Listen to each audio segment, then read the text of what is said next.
துரோகம். ஒரு பொண்ணு பெத்தவளா ரங்கநாயகியோட மனவேதனை என்னால புரிஞ்சுக்க முடியுது. அதே நேரத்துல இப்படி ஒரு அயோக்கியனா அருணை வளர்த்திருக்கேன்னு நினைக்கும் போது எனக்கு வெக்கமா இருக்குடி. வெக்கமா இருக்கு. நடந்த எதையும் இனிமே மாத்த முடியாது.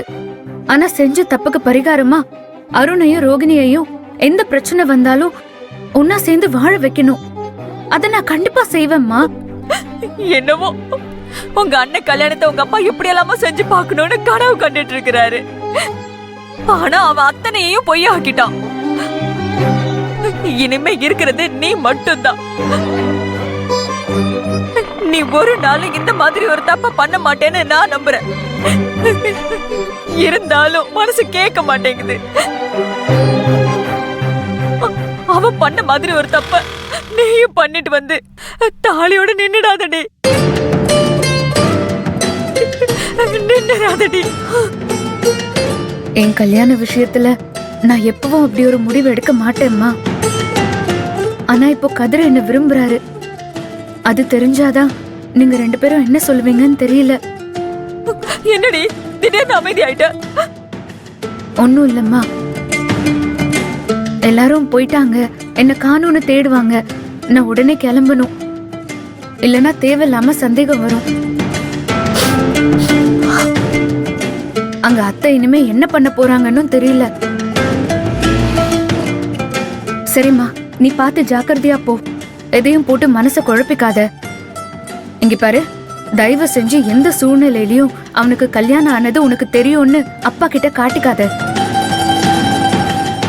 அது நமக்கு இன்னும் பிரச்சனைய கொண்டு வந்து சேர்க்கும்.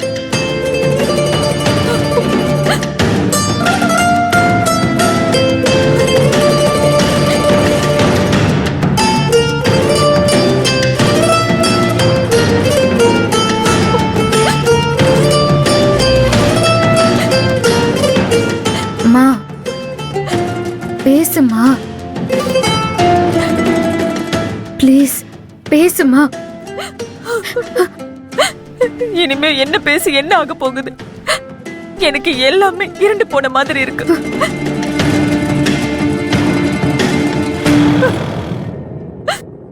மா, ஒரு விதத்துல நடந்த அத்தனையையும் விதின்னு தான் சொல்லணும். இல்லனா பெங்களூர்ல இருந்து அருண் எப்படி மணிமங்கலம் வந்திருப்பா?